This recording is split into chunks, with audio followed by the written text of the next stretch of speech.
നമസ്കാരം. മലയാളി വാർത്ത ഇൻസൈഡിലേക്ക് സ്വാഗതം. 1.5 വയസ്സുകാരിയെ കുഞ്ഞിനെ കയറിനൊരറ്റത്ത് തൂക്കിയിട്ട് മറുവശത്ത് ആത്മഹത്യ ചെയ്ത വിഭജികയുടെ കഥ തെറ്റാണ്. ഇപ്പോഴിതാ ആ കുട്ടിയുടെ പോസ്റ്റ്മോർട്ടം റിപ്പോർട്ട് പുറത്തു വന്നിരിക്കുന്നു.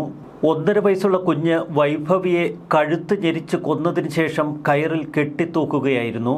കുഞ്ഞിൻ്റെ കാലുകൾ നിലത്ത് മുട്ടിയ നിലയിൽ. ആത്മഹത്യ ചെയ്യുന്നതിന് മുൻപ് വിഭജിക കുഞ്ഞിനെ കൊന്നോ എന്നതാണ് പ്രാഥമിക സംശയം. എന്നാൽ ഈ സംശയത്തിനപ്പുറം കുഞ്ഞിനെയും വിഭജികയെയും കൊലപ്പെടുത്തിയതാവാം എന്ന സംശയം ഇപ്പോൾ ബലപ്പെടുന്നു. വിഭജികയുടെ പോസ്റ്റ്മോർട്ടം റിപ്പോർട്ട് ഇതുവരെ പുറത്തുവിട്ടിട്ടില്ല. ഭർത്താവ് നിതീഷ് മോഹനനുമായി കഴിഞ്ഞ 1 വർഷത്തോളമായി വിഭജിക വേർപിരിഞ്ഞ് താമസിക്കുന്നു. വിഭജികയും മകളും ഷാർജ അൽനഹദയിൽ ഒരു ഫ്ളാറ്റിൽ താമസിക്കുന്നു. നിതീഷ് മോഹൻ മറ്റൊരിടത്തും. ദുബായിലെ സ്വകാര്യ കമ്പനിയിൽ HR മാനേജരായ യുവതിയുടെ കൂടെ രാത്രി താമസിക്കാറുള്ള വീട്ടുജോലിക്കാരി വന്ന് ഏറെ നേരം വിളിച്ചിട്ടും ഫ്ളാറ്റ് തുറക്കുന്നില്ല. തുടർന്ന് വീട്ടുജോലിക്കാരി വിളിച്ചു വരുത്തിയത് നിതീഷ് മോഹനനെ. ഭർത്താവ് നിതീഷ് മോഹനെത്തി വാതിൽ തുറന്ന് അകത്ത് കയറിയപ്പോൾ 1.5 വയസ്സുള്ള പിഞ്ചുകുഞ്ഞും ഭാര്യയും കയറിൽ തൂങ്ങി നിൽക്കുന്ന കാഴ്ചയാണ് കണ്ടത് എന്ന് അയാൾ പറയുന്നു. എന്നാൽ തുടക്കത്തിൽ തന്നെ ഭാര്യയുടെ മൊബൈൽ ഫോൺ ഇയാൾ കൈവശപ്പെടുത്തിയിരുന്നു. വിഭജിക ആത്മഹത്യ ചെയ്യില്ല എന്നാണ് വിഭജികയുടെ സുഹൃത്തുക്കളും ബന്ധുക്കളുമൊക്കെ പറയുന്നത്.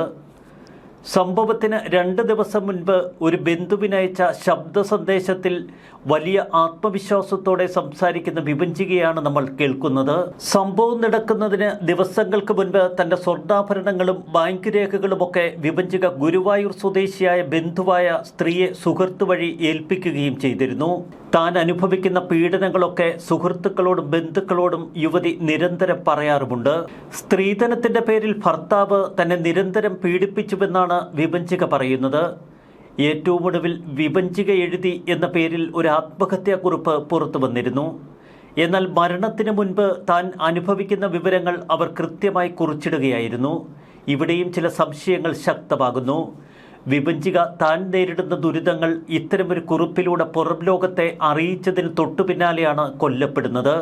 അതുകൊണ്ട് തന്നെ വിഭജികയുടേത് ആത്മഹത്യയാണോ കൊലപാതകമാണോ എന്ന സംശയം ശക്തിപ്പെടുന്നു. ആത്മഹത്യ അഥവാ കൊലപാതകത്തിന് മുൻപ് തന്നെയാണ് വിഭജിക താൻ നേരിട്ട ക്രൂരപീഡനങ്ങളൊക്കെ വിവരിച്ചുകൊണ്ട് ഒരു കുറിപ്പെഴുതിയത്. ഭർത്താവിൻ്റെ അച്ഛൻ തന്നോട് അപമര്യാദയായി പെരുമാറിയെന്നും ഈ വിവരം ഭർത്താവിനെ അറിയിച്ചപ്പോൾ അച്ഛനും കൂടി വേണ്ടിയാണ് നിന്നെ വിവാഹം ചെയ്ത് കൊണ്ടുവന്നിരിക്കുന്നതെന്നും തന്നോട് പറഞ്ഞുവെന്ന ഗുരുതരമായ ആരോപണമാണ് വിഭജിക ആ കുറിപ്പിൽ ഉയർത്തിയത്. ഭർത്താവിൻ്റെ സഹോദരി തന്നെ നിരന്തരം പീഡിപ്പിച്ചു. ഭർത്താവ് സഹോദരിയും ഭർത്താവിൻ്റെ അച്ഛനും പറയുന്നത് മാത്രമേ കേൾക്കൂ. നിരവധി സ്ത്രീകളുമായി ഭർത്താവിന് ബന്ധമുണ്ട് എന്ന ഗുരുതര ആരോപണവും വിഭജിക കുറിപ്പിൽ ചൂണ്ടിക്കാട്ടിയിരുന്നു. താൻ ഗർഭിണിയായി 7-ാം മാസം മുതൽ അതിക്രൂര പീഡനമാണ് താൻ നേരിട്ടത് എന്ന് വിഭജിക സുഹൃത്തുക്കൾക്ക് മുന്നിൽ വെളിപ്പെടുത്തിയിരുന്നു. കുഞ്ഞിനെ പോലും അയാൾ തിരിഞ്ഞു നോക്കിയിരുന്നില്ല. വീട്ടുജോലിയും ഓഫീസ് ജോലിയും ഒക്കെ കഴിഞ്ഞ് വീട്ടിൽ തിരിച്ചെത്തിക്കഴിഞ്ഞാൽ കുഞ്ഞിനെ കുറച്ചു നേരം എടുക്കാമോ എന്ന് ഭർത്താവിനോട് ചോദിച്ചാൽ അവിടെ ഇട്ടേക്കാനാണ് ഭർത്താവ് പറയുന്നത്. പട്ടിക്കുഞ്ഞിനെ പോലെ കുഞ്ഞ് മുറിക്കുള്ളിൽ കിടക്കും. മരിക്കുന്നതിന് മണിക്കൂറുകൾക്ക് മുൻപ് വിഭജിക അയച്ച ശബ്ദ സന്ദേശത്തിലും യാതൊരുവിധ പതർച്ചയുമില്ല. തനിക്ക് ലഭിച്ച സന്ദേശത്തിലും വിഭജികയുടെ ഭാഗത്തു നിന്ന് യാതൊരുവിധ പതർച്ചയും അനുഭവപ്പെട്ടിരുന്നില്ല എന്നാണിപ്പോൾ നാട്ടിലുള്ള വിഭജികയുടെ അഭിഭാഷകൻ പറയുന്നത്. ഇവിടെയാണ് ചില സംശയങ്ങൾ ശക്തമാകുന്നത്. ഷാർജയിൽ വിഭജികയ്ക്കൊപ്പം താമസിച്ചിരുന്ന വീട്ടുജോലിക്കാരിയെ വിശദമായി ചോദ്യം ചെയ്താൽ സത്യം പുറത്തുവരുമെന്ന് വിഭജികയുടെ വീട്ടുകാർ പറയുന്നു. ഫ്ളാറ്റിലുണ്ടായിരുന്ന തൊട്ടിൽ കയറിലാണ് ഇരുവരും ആത്മഹത്യ ചെയ്തത് എന്നതായിരുന്നു ആദ്യ വാർത്ത. എന്നാൽ കുഞ്ഞിൻ്റേത് ആത്മഹത്യയല്ല കൊലപാതകമാണ് എന്ന വിവരം അങ്ങേയറ്റം ഞെട്ടിക്കുന്നതാണ്. 1.5 വയസ്സുള്ള തൻ്റെ പിഞ്ചു കുഞ്ഞിനെ കഴുത്ത് ഞെരിച്ച് കൊലപ്പെടുത്താൻ വിഭജികയെപ്പോലൊരു യുവതിക്ക് അത്ര എളുപ്പമാകില്ല.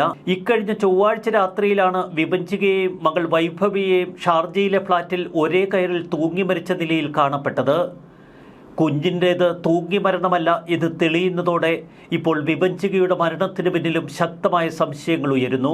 അതൊരു ആത്മഹത്യയല്ല കൊലപാതകമാണ് എന്ന് വിഭജികയുടെ നിരവധി സുഹൃത്തുക്കൾ ഒരേ സ്വരത്തിൽ പറയുന്നു. ഭർത്താവ് നിതീഷ് വിഭജികയെ നിരന്തരമായി പീഡിപ്പിച്ചിരുന്നു. വിവാഹമോചനത്തിന് സമ്മർദ്ദം ചെലുത്തുകയും ചെയ്തു.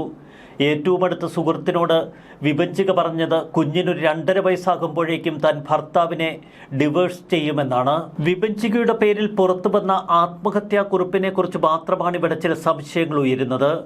ഈ കുറിപ്പ് വിഭജിക തന്നെയാണോ തയ്യാറാക്കിയത്?